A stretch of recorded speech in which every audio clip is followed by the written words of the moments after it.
Hi, everyone. I'm Brene Brown, and this is Unlocking Us. And guess who I have with me this week? Y'all say hi. We're back. Hello. My sisters are here. Yay.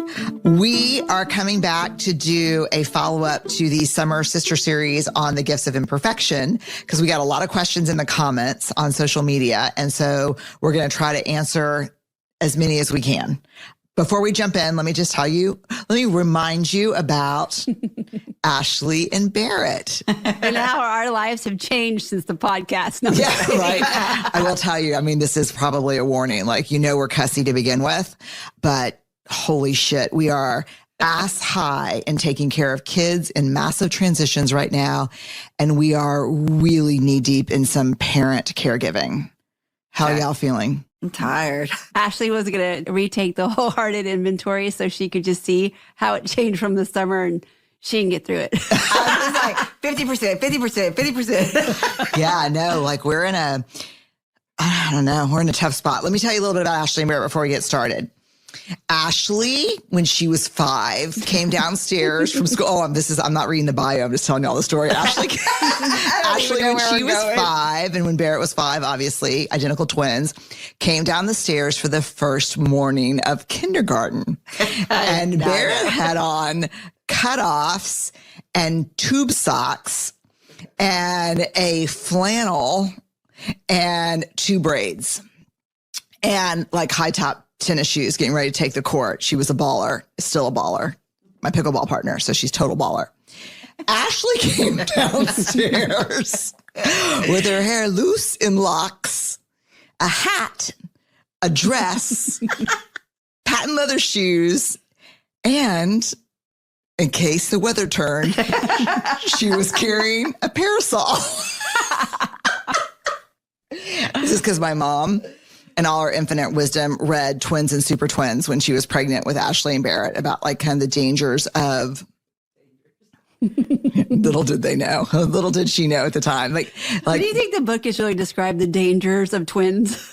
Yes, as an older sister, I would say that the subtitle is Twins and Super Twins: the danger of twins. Google that. The genetic anomaly that wreaks havoc. No, not kidding. I'm just kind of kidding. But it was just, that's how different they were and how funny it was. But my mom was really careful that they could, dress themselves and they had their own personalities. And when did she start separating y'all in classes? I don't think we were ever allowed to be in the same class. So I think it was from the beginning. She always asked for us to be in different classes. What about don't listen for a minute. Shh. What about the episode of This Sucks? Oh, yeah. That was in middle school. I think by then it was just whatever the schedule said. That's what we did. Yeah, this is the story where the teacher handed out a test that I had been studying for a long time, because if I got an A on this test, I got an A in the class. So Ashley had really been pouring herself into this test. And the mimeograph was bad and barely legible. And Ashley says, "This sucks." And then what happened? I got sent to the principal's office. She got sent to the principal's office. And Barrett, in response, took a marker and wrote a big 0 on her test and took it up and turned it in to the teacher without taking it and followed Ashley out the door. Said, "No, you suck." Actually, I think what I did is I was holding my pencil and I put a ruler on the top of it, and I just sat in my chair and was spinning the ruler on my pencil until she excused me. You got yourself kicked out. Yeah. So then we were both down in the office. But together. Oh my gosh. I still remember her name. Oh, we won't mention it on here. The name of the teacher? Yeah. No, I won't. Whisper it to me in Igpay Atten way. No, don't do it. Okay. So Ashley and Barrett, serious bio. Ashley is an LCSW, licensed clinical social worker. Finally, that license got updated by the state. the clinical license, like you get your MSW, Master's in Social Work, and then you're like a licensed Master's in Social Worker. Then you have to go do a jillion hours of therapy and then sit for a monster exam. Then you pass that. And then the state has to like actually do it on their record. So congratulations on your LCSW being final. She has a Bachelor of Science in Interdisciplinary Studies with a specialization in early childhood education from Texas State University in San Marcos, Texas. Favorite restaurant in San Marcos? Gilbert's. Okay. Oh, I like this sentence. Fueling a passion. Let's do it from like the movie thing. In a world where she is fueled by a passion from working over a decade in Title I schools in HISD, Houston Independent School District, Ashley pursued a Master of Social Work from the University of Houston Graduate College of Social Work. Go Cougs. Go Cougs. Whose house? Cougs' house. Okay. People are going to see you walking right now, either laughing or rolling your eyes and be like, what is that person listening to? She is a senior director of the Daring Way. She leads the Daring Way internship program. That's our program for clinicians and therapists and counselors. She also oversees our internship program with MSW students who get trained in our work, and they deliver the work at different therapy groups around Houston. It's incredible. Oh, Barrett's telling Ashley, get close to it. Why don't you pull the microphone towards you? And you have to. Can I just hold it and dance? Yes. That will. Dancing Queen. That's my ringer for Ashley when she calls Dancing Queen. Barrett's is brown eyed girl. Just too much information. Shit, man, we're not even through the bios yet. Okay. Barrett, in a world where I'm always losing my mind, Barrett Guillen is chief of staff for Brene Brown Education Research Group. With her team, Barrett runs a big team. Barrett supports both me and the organization by helping prioritize competing demands, managing relationships, and building connective tissue and strategy across all the business initiatives. She has a bachelor's and master's degree in kinesiology from the University of Houston. Whose house? Cougs' house. After more than a decade in education in the Texas Panhandle, Barrett and her family made the move back to Houston. What do we say about that, Ashley? Hell yeah. About time. Yeah, come on back. To join our team and help make the world a braver place. You can find her most of the time with her family, us and her immediate family and the big extended family, enjoying her daughter's games. It's not unusual if she texts me on Saturday morning saying, can't talk, have 2 soccer games, softball game, and something else. I don't know, basketball. Frankie, her husband, makes great burgers, and she likes to float in water, any water. Mostly it's the bathtub. No. Do you take a bath? No. Are you a bather? I'm not a bather. Oh, me neither. We were raised like, don't be in that dirty water. Like are you? Do you like to take a bath? No, I don't like that. If I do take a bath, I have to take a shower after. And she's my pickleball partner. Did I mention that? Okay, let's get started. All right, questions. Number 1. Well, so we found these questions from the sister series over the summer and social media, right? Yeah, did I not say that? I don't think you have. I did. Oh, you did? I did. In the beginning. I don't remember. New phone, who dis? Oh, man, y'all, I'm telling you, we're at the end of, like, if you're out there, like, let's just do this, like a little solidarity. No one will know what you're doing. If you're out there and you're taking care of kids and parents, just stop wherever you are for a second, even if you're walking, driving, clean your house, and just reach over and pat yourself on the back a couple of times. Come on, Ashley and Barrett. Just, yeah. And then take the heel of your hand and knock it really hard up against your forehead. That's more like it. Yeah, we are really. And we're having you can leave that in there. They know by now it's not good over here right now. We're having a specifically hard day right now, right? Yeah. Yeah. We've got Gabby, Barrett's daughter, in a new school. Yes. And we're dealing with like kind of new parent health issues that are tough. Yes. Yeah. So if you're doing all that stuff too, we feel you.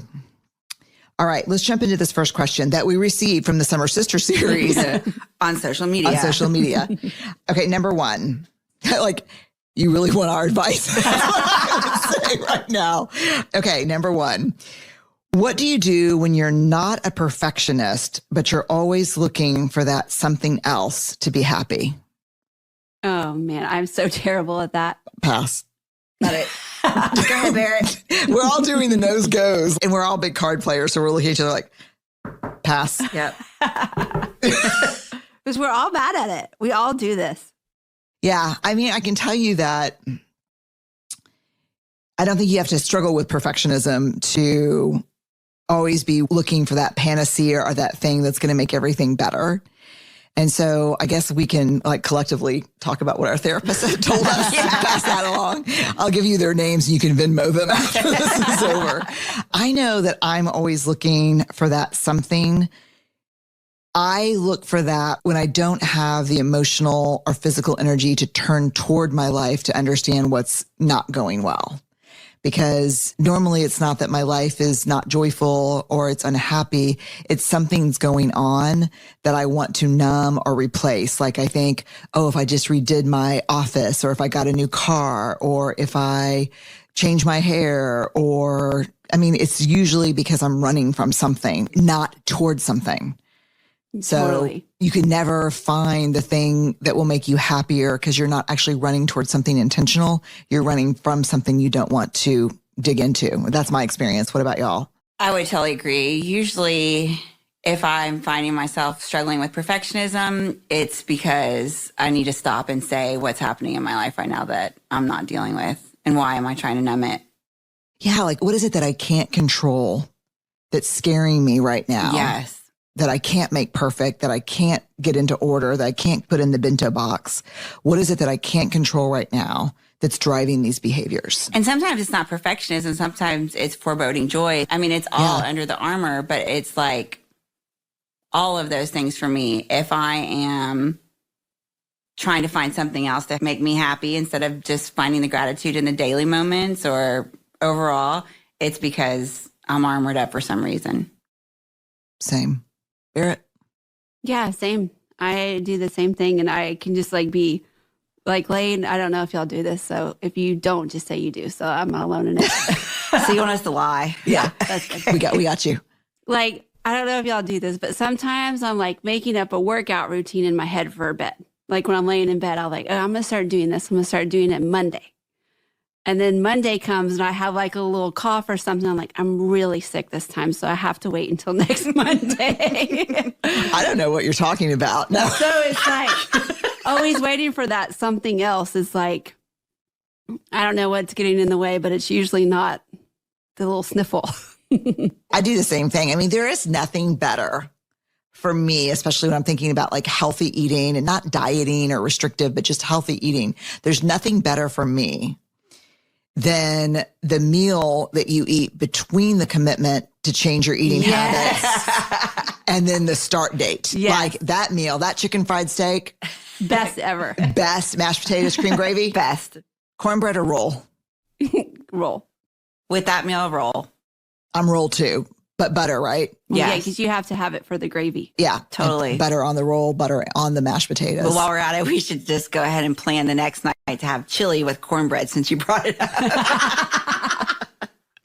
Yeah, I think running towards something with intention is sometimes okay, but running away from something and toward whatever will grab you out there to make that thing that you're running from better, that's why I think the emptiness. Yeah. And I think you really touched on something because like the emotional bandwidth, sometimes for me, it's about discipline.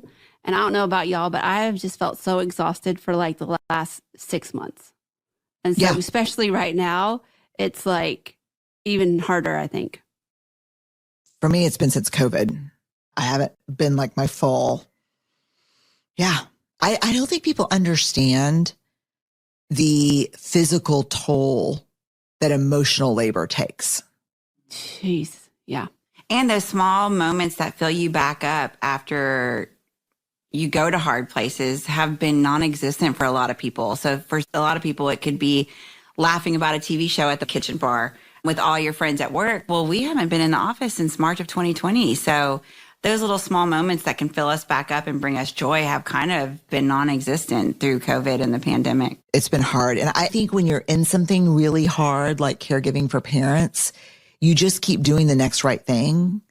But I think if you pulled out of it and thought, wow, let me observe what's happening, you'd be like, oh, I can't believe they're still standing right now. Yeah. And I think you don't have that luxury when you're in it because you just got to keep, Yeah. It doesn't stop. It doesn't coming stop. At you, It's unrelenting. Yeah. And it's emotionally painful and physically painful. So I think, I get running toward, what is it, just out of curiosity, what kind of things do y'all run toward? Like, what is this something else that you look for sometimes to make you happy? For me, it's either organizing, redecorating, or some type of activity. Like, even if it's like, we're going to have a family walk the dog every Tuesday, Thursday, and Saturday, like some type of movement. Yeah. I would say it's definitely planning or organizing. Like, I'm going to plan and organize because those are some things that I have control over. And whether or not I follow through, at least putting that down on paper. Like, I have a Trello board for my house, and every board, different room, it is like organized so you cannot even believe it. Me too. None of them really say complete. And it's so hard because like you have a beautiful Trello board, a beautiful Pinterest board, and a shit ton of things in your shopping cart. But that's it. Yeah. Oh my God. Do y'all know over like the last 10 years, I bet I've bought $5,000 worth of scrapbooking materials. Yeah, I do because Gabby has those now. Great. Then I don't feel bad about it at all. Yep. And one time I was like so sure that I was going to do it. I bought y'all stuff, remember? Yes. And we were all going to do it together. Yeah, we even had our own little mini printers. Yeah. When I say I go in hard. But I've never made a scrapbook. But that's all right. Okay. Those memories are in your head. Yeah. Look how happy Gabby is with all my equipment. Totally. Okay. How do you manage upset responses from others after choosing discomfort over resentment? Fuck you. No, I was going to say resentment. Oh boy, you caught us on a bad raw day. No, really. How do you? Oh, it is like you muster up the courage to like really stand your ground and be in your boundaries, and then they're shitty in response. It's like, no, sir, not today. Sit down. Sit down. All right. So if we break down this question, how do you manage upset responses from others after choosing discomfort over resentment? So for those of you new to the choose discomfort over resentment, that's kind of our boundary line. So when we have to set a boundary, it's really hard. And a lot of times when we choose not to set a boundary, it's because we're choosing to portray ourselves over being disliked or disappointing someone else. So our motto is just choose discomfort over resentment. So it's a minute or 5 minutes of discomfort over what ends up, I think, cumulatively being a lifetime of resentment, right? Yeah. And so this question is when you say, you know what, I appreciate you asking, I can't do that. And then they come back with something that's crappy. How do you handle that? And I think for me, it happens to me all the time because you see, I mean, Barrett, especially in work, you see me set boundaries all the time and people will come back and be shitty about it. And I'll just say, I understand that you're disappointed or upset. I'm not able to do that. Yeah. Thanks. I'm really pretty good at it. And when you're like trying on boundaries for the first time and people aren't used to you being boundaried, Ooh. the people around you, it can be really difficult for them to understand where you're coming from. So they can be crappy. Yes, because so many of us have set up relationships where we have convinced ourselves that the value that we bring is saying yes to everything. And then entire systems, family systems, partner systems, work systems are set up around us being the yes person. And let me tell you something, you don't in a system, throwing it back to systems theory, Ashley, from social work school. When you are in a system and you change who you are and you start choosing self-respect and self-love over, taking care of other people when you don't want to, the whole system reverberates. That's why in social work, we study systems theory. One move shakes the whole thing. Yeah. So Barrett, that's a really good point. When you start setting boundaries, a lot of people can be like, wow, who do you think you are? Or, where does that come from? I'll tell you that I can remember the people involved. So Ellen must have been in middle school maybe, but I was asked to do something for the school and I was standing with a couple of other parents. I think these happened to all be moms. And the principal asked me if I would do something. And I said, no, I really can't take that on right now. My plate's really full, but please ask again. And the principal said, she was great. She's like, oh, great. Thanks. I'm glad you said no, because that means I'll ask again if I know that if you can't do it or if it doesn't work, you'll say no, which is just something that people don't think about. Like, I'm much more comfortable asking people for things if I know they'll say no if they can't do it. Yeah. And when I walked away, the two women I was standing with were like, oh my God. Like, as if I were in there. They're just talking about me to each other. She just said no. Like, she said, no, I'm sorry, I can't do that. And it was like shocking to them. And they were so they didn't even, it was like I made up that they didn't even know that was in the consideration set. It's hard. And let me tell you, in your family too. Talk a little bit about being a boundary bully. Just give us a 2-minute rundown on the boundary bully. Oh yeah. When I first started trying out on boundaries, I was awful. Like, I swung way too far the other way. If someone would say, oh, this is great. This is a good story.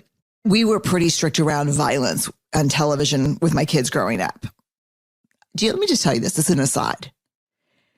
Do you know that Ellen, who's now 22 in graduate school, do you know that Ellen tells me that there's a meme, an entire club of people who are identified by not being able to watch SpongeBob growing up?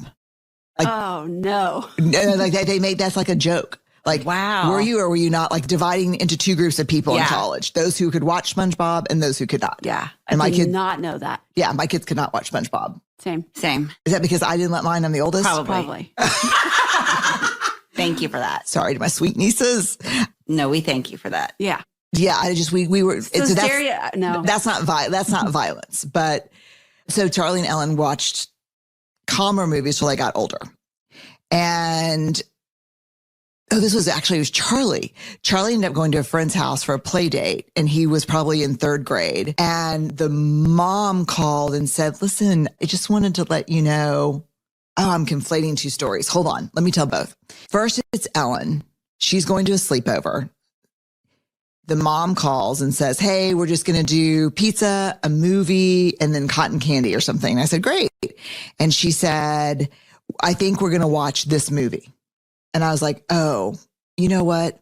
We're really cautious and thoughtful about what our kids can watch. And we like to use common sense media. And we just really feel like that's super inappropriate. Like, I was like shaming her and being judgy McJudge, which is a boundary bully. Look at me. I'm so thoughtful. And then you think you, like, blah, in blah. return, that means you are not. Yeah. In turn, that means you're not being thoughtful, as opposed to saying, you know what? That's probably over Ellen's head. Would you mind doing another film, another movie? But that's healthy boundaries. But at first you can be a boundary bully. Like, yes. Yeah. Like, hands on your hips, your boundary cape flying in the wind. Don't mess with me. I got boundaries galore. Yeah. No, the other one was actually a good one. This was another kind of cool lesson. I always think about kids making the transition from compliance to commitment. So when they're little, they have to comply with your rules. And then as they get older, what you're looking for is commitment, so that they follow the values of your family, even when there's no one watching. And I remember Charlie going over to a friend's house in 3rd grade, and the mama said, do you want to come pick him up, or I'll send him down the street? And I said, sure. And she said, I just want to let you know that we were watching Jurassic Park. And Charlie said, I'm sorry, I'm not allowed to watch that. Can we watch something else? And she said, I just thought that was really great. She said, I was a little concerned because, like, my 3-year-old and my kindergartner were watching it too. And then that's when I knew I wasn't. And I was like, you know what? It's probably great for some people, but for us, he hasn't seen anything like that. And so probably better that he watches the first time with us. Have y'all been boundary bullies before? 100%. Yeah. Yeah. I can't think of any specific examples, but I think I even came to you and I was like, whoa, I am like out of control. And you're like, let me tell you the story about boundary bullies. And I was like, that's where I'm at right now. I think it's when boundaries have self-righteousness attached to it. Mm-hmm. It's hard to try them on, though. I mean, it's hard because I definitely fall in the camp of finding value and being the take care of everything, can say yes to everything. So trying on boundaries is hard.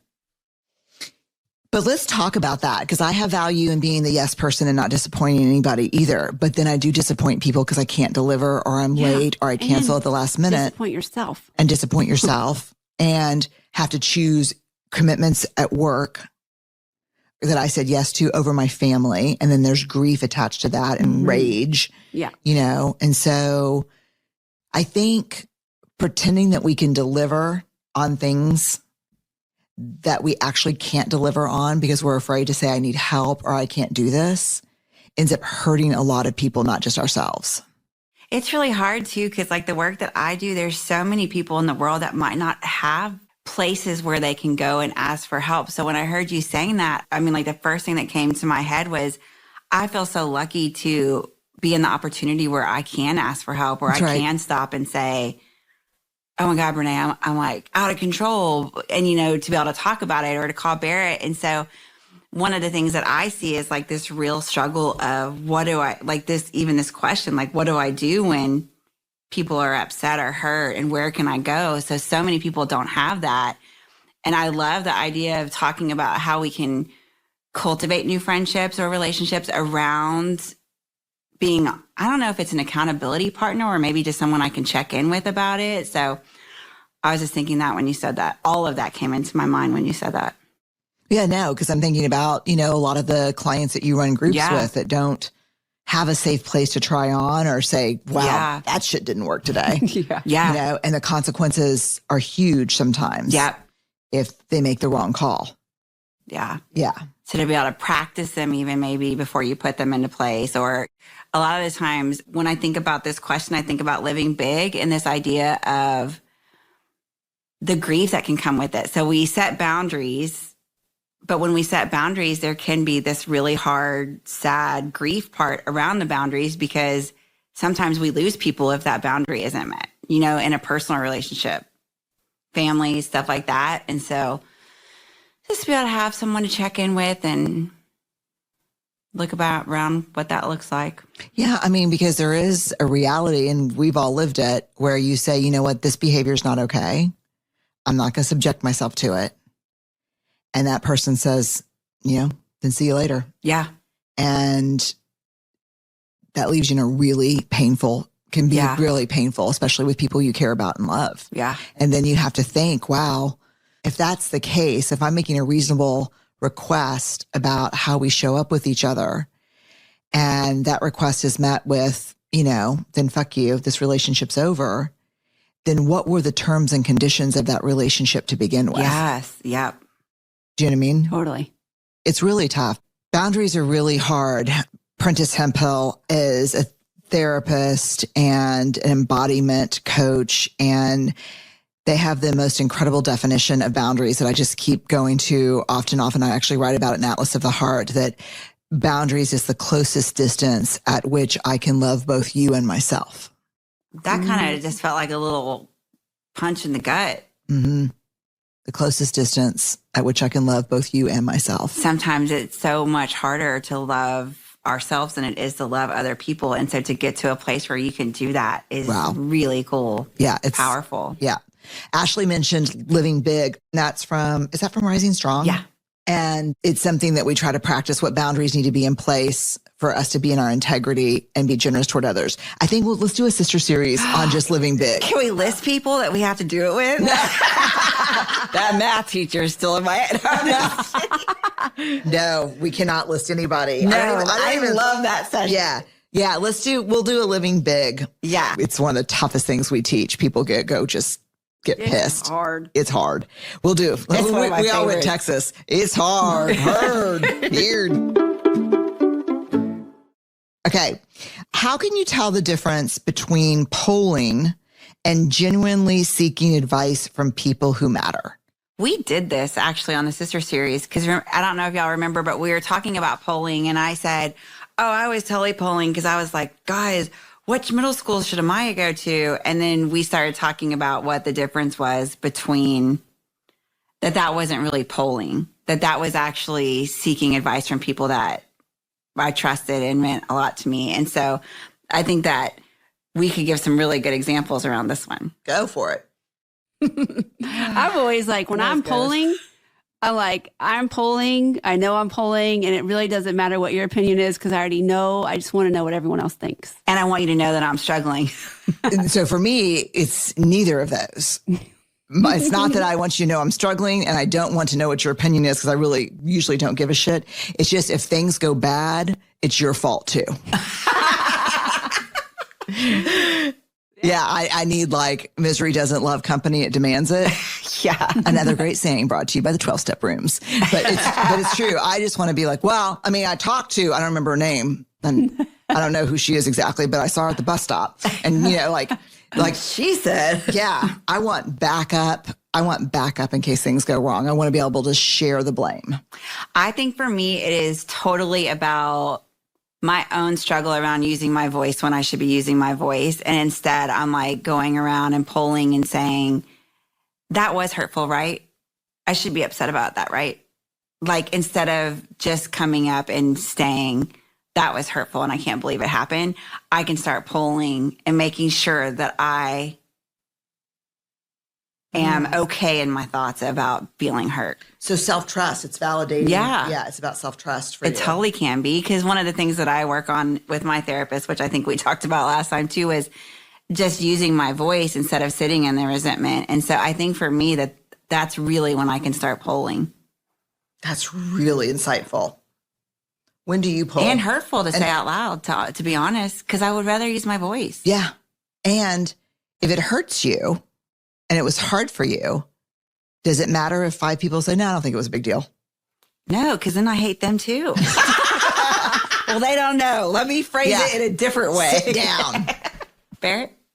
When do you poll?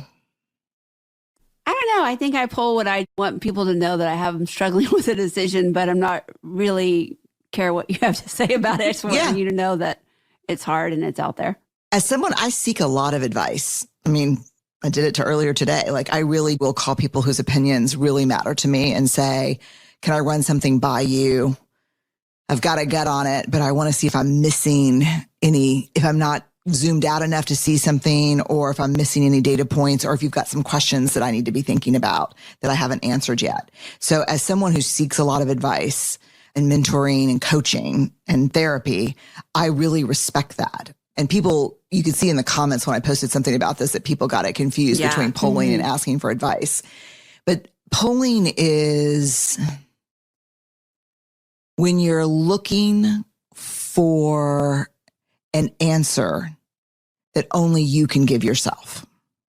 It's really about self-trust. It's really about self-trust. And when I'm asking a coach or a mentor or a colleague for advice, my asking is not a reflection of my absence of self-trust. My asking that specific person is a reflection and a function of my self-trust. Yeah. Totally. Does that make sense? Yeah. Totally. So I think maybe the core, and I'm just coming to this as we're talking, is that asking for advice or seeking counsel or mentoring will feel good when it's a function of self-trust. When it's because I don't trust myself, that becomes polling. Yeah. It's a good one. Yeah. All right, last question. How do you be authentic with people who are absolutely not authentic? Yeah. I mean, it just disguises itself in so many different ways. The lack of authenticity. I mean, first of all, I don't know that there are authentic people and non-authentic people. So maybe we'll reframe the question. Yeah. I can be both. Yeah. Let's reframe the question is, how do you practice authenticity with someone who's not practicing authenticity? And that way, refrain from dividing people into authentic and not, because we know from the data that authenticity is a choice that we make every day, sometimes every hour. And we can all chameleon out very quickly, right? Raise your hand if you can. Like, that's all three of us have hands up. So I have to say that, and y'all check me on it. Like, I'm giving y'all permission to like call me out on the live on the podcast. Yeah. I think I'm pretty authentic most of the time. I agree. Yeah. I'm like, maybe it's just age. I don't know, but it's. I know, I'm so tired. I'm like, this is just what you get. This is what you get. Yeah. So I don't think I think I'm pretty authentic all the time. And I have a lot of privilege to be able to do that because I'm successful and I have influence in some areas. And so I get to be who I want to be. And really, and if you don't like it, tough shit. In 99% of the places I'm in, really tough shit if you don't like it. I will say that I didn't get here by being inauthentic. I think I used to be really inauthentic. I could be pretty much, I mean, just to survive growing up, I think in our family, I could be anything or anyone you needed me to be on the drop of a dime. And I could read people very quickly and be that. Wild girl, good girl, you know, beer Country drinking, girl. pot smoking, country girl, whatever what I needed to be, I could do it. But I think that the ability to do that did not lead to my success. But really, when I look back at the hard work I've had to do and the biggest threats to myself, my marriage, my integrity as a parent, the biggest threats to myself and my success have been being inauthentic. That's really led to almost every failure, major failure I've had. The failure of my first book could go back to two types of armor that I can almost not be around these days, which is hustling and proving. Tough for me too. Tough for you too? Like when people are constantly hustling for their worth and validation of their importance, and they're constantly proving and being knowers instead of learners. I don't think that was actually my armor. My armor was more of the good girl, say what I'm supposed to say to make you feel good about yourself. I was always really curious and a learner, but I was a prover.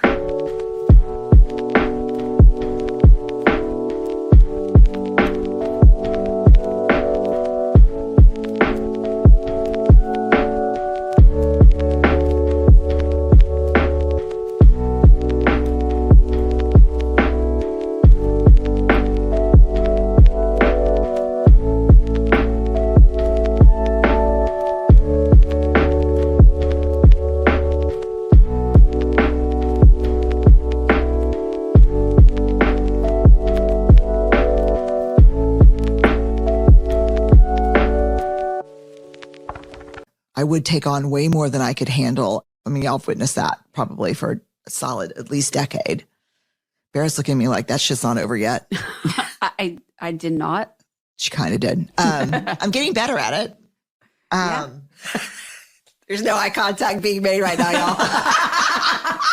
Everybody's looking at their mic. I can slip into it for sure. I don't like to disappoint people. I'm having these thoughts right now about how being authentic relates to trust. Here's my question. Good question. That's a good linkage. Yes, because it's like, if I have trust in you, or I think I have trust in you, and I think I see exactly who you are and you're being authentic, but then all of a sudden, you're actually not asking for what you need, and you're not doing what you say you're going to do, then are you really being authentic? Does that make sense? It reminds me of Daring Greatly, where you talk about, like, if you're not also in the arena getting your ass kicked, then I'm not really interested in your feedback. It reminds me of that a little bit. Like, it's not like people just wake up every day and say, oh, it's so easy to be authentic. I mean, people work at it. It's hard. It can be a struggle. And to show up authentically and be around people that aren't reminds me of that. Like, I'm not interested in being around you if you can't also do the work and being authentic. Sometimes we don't have a choice. But when we do, it would be a great idea if we could get to a place where we didn't surround ourselves with people that showed up like that. But when we are like at a work thing or something, or have partnered up with somebody through business or whatever, and we have to be around them, then I could see that trust coming in for sure around what you were just saying, Bear. Yeah. I'm really thinking about it. It's such an interesting connection y'all are making. I think if you think about braving, boundaries, reliability, accountability, vault, integrity, non-judgment, and generosity, I don't think when I'm not authentic, I'm not in my integrity. Yeah. And I'm also not reliable because you don't know who you're dealing with. Yeah. You know, let's say it's me and we work together and I'm not being authentic. I'm proving and knowing and, you know, I'm going to handle everything. I'm not being reliable, actually. I think I'm being super uber reliable, but I'm being negative reliable because you know those plates are going to fall. Oh, yeah. It's going to be a big ass collision. It's going to be a big ass collision. And so I do think authenticity is a prerequisite for trust. What's interesting to me, Ashley, about what you said is not everybody can be. So think about this. You know, we've all worked in a lot of organizations, and Barrett, you and I have been into 100, where they ask for authenticity and they want people to be real. And yet they've built cultures where real is white, male, buttoned up, and anything that doesn't look like that is not, oh, Brene's being authentic. This is who she is, and let's celebrate that. It's Brene's bossy. Brene's, Brene's pushing. Brene's asking too many questions. Brene doesn't know her place. And then all of a sudden, if you expect authenticity, whether you're, leading a company or you're a friend, then I think you better expect discomfort. And if you're not willing to expect discomfort, and you're not willing to look at your part in how you quash authenticity on people's part, you shouldn't ask for it. Very much about the podcast we did about stop telling women they have imposter syndrome. Like, don't tell me I don't belong here. And then when I'm like, shit, man, I don't think I belong here, say, oh, do you have imposter syndrome? You should listen to this podcast on Dare to Lead. It's incredible. I mean, I learned so much about that. It's on Dare to Lead, and it's with Ruchika Tulshan and Jody Ann Burry. And it's just, they both work in the equity, inclusion, belonging space. And it's really good. So this is what this reminds me of. Yeah. It really resonated with me, the authenticity, integrity piece for braving. I thought same. that was really helpful. And being in the arena, because it's almost like, let me ask you a question. What's the number one trust and earning behavior for leaders? Asking for help. I ask for help a lot, I feel like. But you know what? I ask for help a lot too. Yeah, Same. I agree. Yeah. But I I think we've all really gotten better about asking for what we need. For too. sure. Yeah. Even with each other, and like we'll just come full circle, like even with, taking care of parents. Yeah. We have, you did it today. I sure did. Like we were in the middle of a minor crisis. I was like, I'm going to have to ask for what I need here. If you want to do this podcast today, I'm going to have to let you go. Yeah. I'm like, yeah, great. And then I'll just text. I'll be like, no bandwidth, not me. Tag, you're it. Yeah. Yes. I'm really grateful for that. Me too. Same. I appreciate y'all for that. Yeah. And we have to acknowledge too, there's a lot of people that don't have a tag. Yeah. Mhm. God dang. Tough. Really tough. All right. Thank y'all for being on the podcast again. Oh, and We'll be back with Living Big. Yeah. Oh, yeah. Living We'll Big. do Living Big for sure. Y'all will love that. That is such a crispy, crunchy, aggravating topic. It's so hard. I always love Brene's accent around it too, because she's always like, hell no. Yeah, that's a bad story. That the whole Living Big story is based on the icing swiper. More to come. Do you remember it? Yeah. Icing swiper. Icing Swiper, no swiper. Swiper, no swiping. Swiping. Yeah, come on. They were allowed to watch Dora. Yeah. And Miguel and Diego. Jesus, no. Maya and Miguel. Oh, I don't know them. I do love the Backyardigans. Oh, wait. Me too. Have y'all seen on TikTok? Like, I don't know, we're newer to TikTok. At least Ashley and I are. And now we're like in this rabbit hole of TikTok. But it's like the people get together and they sing the intro to the Backyardigans. Have y'all seen it? Oh, yes. It's I have so not. cute. Oh my God. It's a total thing going around TikTok about 6 months ago. I'm behind. It's I used okay. the word chuggy in front of Brene, and Brene looked at mine and said, isn't chuggy? I was like, oh, whatever, y'all. I don't like chuggy. I think it could be shaming. Well, we could just have a story. We could have a podcast about chuggy. Yeah, because does that mean like that's out of style? Yeah. Think about all the people who said my clogs were chuggy. And what's the key to the clogs? You just don't ever stop wearing them from the 70s. They're back. They never were out. Well, if you ask my feet. If you ask my feet. Right now, I just saw this article about the shoes you should get for the fall, and there they were. And who's been wearing them every fall since 4th grade? Brene Brown. All right, y'all. Thank you for joining us on Unlocking Us. There's no information to give you here. Call your local mental health professional if this has been too much for you. We're here on Spotify, and join us in staying awkward, brave, and kind. You can see that's a genetic trait, all 3 of those. We'll be back soon. Thanks. Unlocking Us is a Spotify original from Parcast. It's hosted by me, Brene Brown. It's produced by Max Cutler, Kristen Acevedo, Carly Madden, and Tristan McNeil, and by Weird Lucy Productions. Sound design by Tristan McNeil, and music is by the amazing Carrie Rodriguez and the amazing Gina Chavez.